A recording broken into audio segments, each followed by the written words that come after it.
Yeah, this is very cool. Yeah, let's just roll right into it. This is Joe Swanson with Joe Swanson blogcast here with with John from Phlster.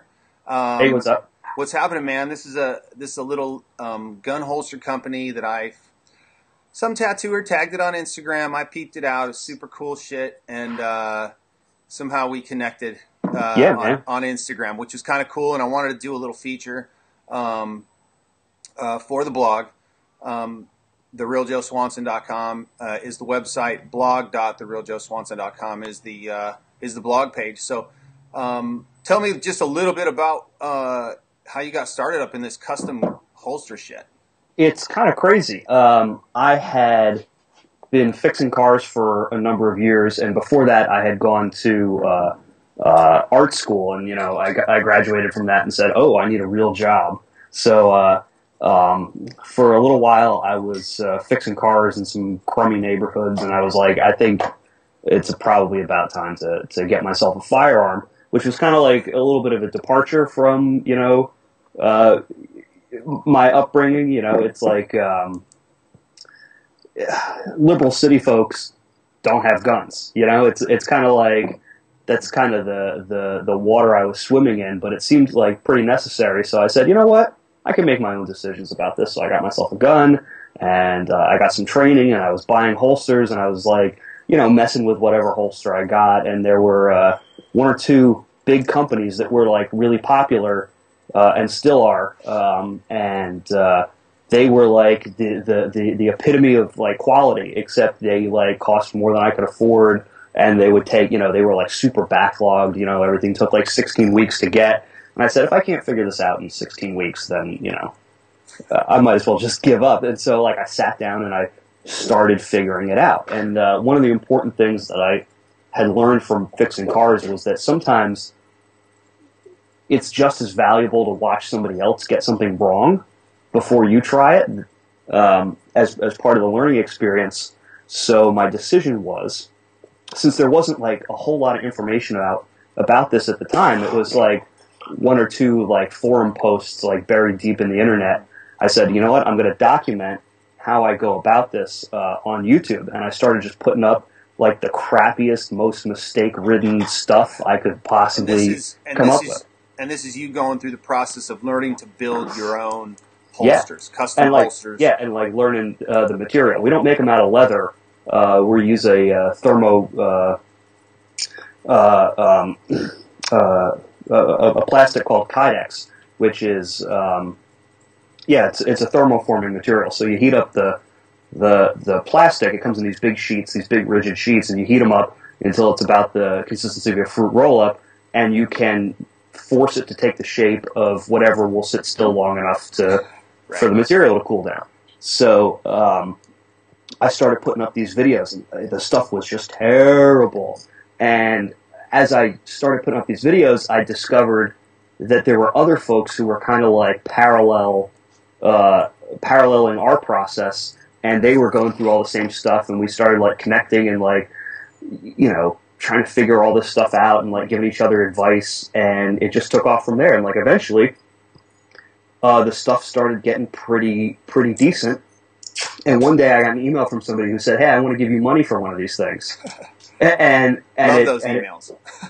Yeah.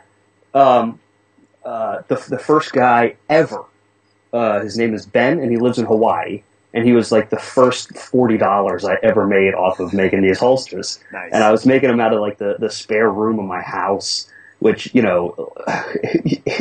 after a year of doing that, the floor was caked with dust, and it was just unbelievable. Because a lot of this is overlaps with woodworking process. So you've got a saw and a sander and all this stuff, and it's just dirty and terrible. But after a while, I said, it's time to take everything that I've figured out and everything that I've learned with these other people and put it into one video. So I sat down and made an 1.5 hour long video, which is up on YouTube, on how to make a holster out of Kydex. And I think it's got something almost 400,000 views, and now we've got 16,000 subscribers, which is fucking rad. Yeah. And we are running a full-time business making holsters. That's cool. And it all started from that DIY kind of like do it yourself hobby style. Let's Totally. see if I can do this, and then putting it out there. That's the biggest thing. You put it out there, which is kind of cool, and ended up becoming that expert in the field through the support of the community that was surrounding you. It's fantastic. I mean, and the thing is, like, we wouldn't be anywhere if it wasn't for the people who, appreciate that we're like putting out the information. That's more than half of what we do. And like, even though we're like now making money on selling holsters, we're still putting out information. I mean, there are a lot of folks out there who don't know that there's only like me and one other full-time guy and a part-time guy making these holsters. And we're like, like get emails from people like wondering what's taking so long. And I imagine they think we're like a big company, but we're not. Yeah. But the cool thing about being in the teaching position is that it allows us to kind of like behave like we're a bigger company. If there are like suppliers that we need certain things from, we can like leverage to a degree our viewership and say, well, you know what? If I can put you in touch with 16,000 people who want this, and like nobody really says no to that. So right. So even though like we are not going to do the same volume of, we're not going to buy the same volume of materials as a company like, Safariland or Blade Tech or like some other like Galco or something. Right. We can kind of, in aggregate, take the entire community and sort of put them onto certain things that we can then convince, suppliers to supply. And there's like a whole industry. It's like unbelievable. Like 2.5, 3 years ago, all right, imagine if 3 years ago there were like 5 tattoo artists in the whole country, and every single one of them built their own machines and wound their own coils and built their own power supply and made all their needles by hand. And now, 2.5 years later, you can buy all that stuff out of catalogs. Right. Like, that's like, we used to make all these like little like wooden jigs to try and make things more perfect and like cobble together like time-consuming solutions for all the like precise stuff we wanted to do. And now you can just go online and buy it. Sure. Like that. And it's phenomenal. Like I'm like really jealous of all the cats who are like getting started recently. Yeah. Because which is kind of cool because when we talked, one thing I liked about the idea you had for your business was creating that community of people and other hobbyists around that would enjoy having somebody in like yourself come to their area and make some holsters for for a couple other friends or but in that area and kind of pass on some of that knowledge to those folks that are wanting to learn more. And I think that's a great concept, man. It's the guest spot concept that tattooers use, and I think there's so much crossover in all sorts of different industries, and I think taking that kind of creative at your own process, you're in a position where your industry is pretty small, and you can kind of shape it how you want, and that's kind of neat.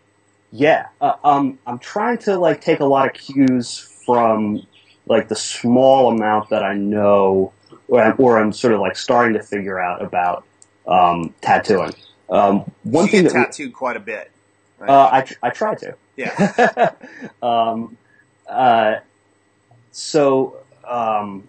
Let me see here. So basically, the idea started when we used to do like custom everything. Like you wanted, yeah, absolutely, we'll do it. And we got so swamped doing that we like cut back what we offered. So like we've got like a really like basic selection of holsters online. We made a lane and we stay in that lane in terms of like what we sell online. And it kind of like helps keep initially it was designed to sort of help keep us sane such that like everything isn't different all the time. We can like just sit down and make batches of stuff and it's like each one's like quality and we like can focus on like making the same thing over and over and over again until it's perfect. But a lot of people got disappointed when we stopped making like fancy stuff. And what occurred to me was that, like, you guys are doing, very unique things, and the proximity is what's important. Like, if someone can get to you, they can get a tattoo from Joe Swanson. They can't, like, order a Joe Swanson tattoo online, Right. Yeah. So what occurred to me was, I started seeing, picking up on, like, tattoo artists doing guest spots, and, like, I'd, like, make my own appointments when I saw, if somebody like following Instagram came to town, I'd be like, yeah, rad, they'll hook me up with an appointment. And I said, well, what we've kind of done is that the number of people who, like, watch our videos and are sort of doing this on their own, who have basically micro copies of my own shop in their garage or their basement, or doing this as, like, a more significant, business. I'm thinking maybe we can kind of, like, take over somebody's shop for a couple of days somewhere where we can't, somewhere where we see a lot of business coming from, like Miami or something like that. Take a ride down there and, do a shop takeover for a couple of days. Give this person whose shop it is an opportunity to kind of, like, learn some of the stuff that maybe we're, like, a little more tight-lipped about. Right. As well as get the holsters into the hands of the customers who are, wanting something more custom and more special. No, that's cool, man. I dig it. I think, like, this is the kind of stuff that I'm talking about on the podcast a lot, and that is taking inspiration from a lot of different places and other things, and really working that into, and taking advantage of the opportunities that are in front of you with today's day and age and the connectivity we all have. It's ridiculous for anybody, to think that they can't, with a lot of hard work and a little bit of direction and a helping hand from probably a few people, do something that they really want to do in their life. It's great. Yeah. So I appreciate Absolutely. that, man. And I think that where can people check you out online? And then can you give out, like, your Instagram and maybe an email or whatever if they wanted to get a hold of you and learn more about what you do? Certainly. We're on YouTube as Philly EDC. That's Philly, Philly, as in Philadelphia, EDC as in Everyday Carry. We're on Facebook as facebook.com/Phlster. That's PHLSTER. That's the name of the business. I never expected anybody to ever have to pronounce it, so I just wrote it down like it looked cool. We're on Instagram as @Phlster, PHLSTER, and we're Phlster.com, where you can order stuff if you like guns. I know a lot of you folks do. Right on, man. Well, I know hopefully a bunch of my old law enforcement folks will check this out and maybe be hitting you up. I'll be definitely telling them about it. I appreciate it, man. Awesome. Sean, coming on, and keep doing what you're doing, man. It's really cool shit. I really like it, and I'm glad to support it. So thanks for coming on. Thanks for having me, man. I really appreciate it. All right. Take care, brother. Take it easy. All right. Bye-bye. Bye. I can't find the off. All right, brother. Take care. All right. Later.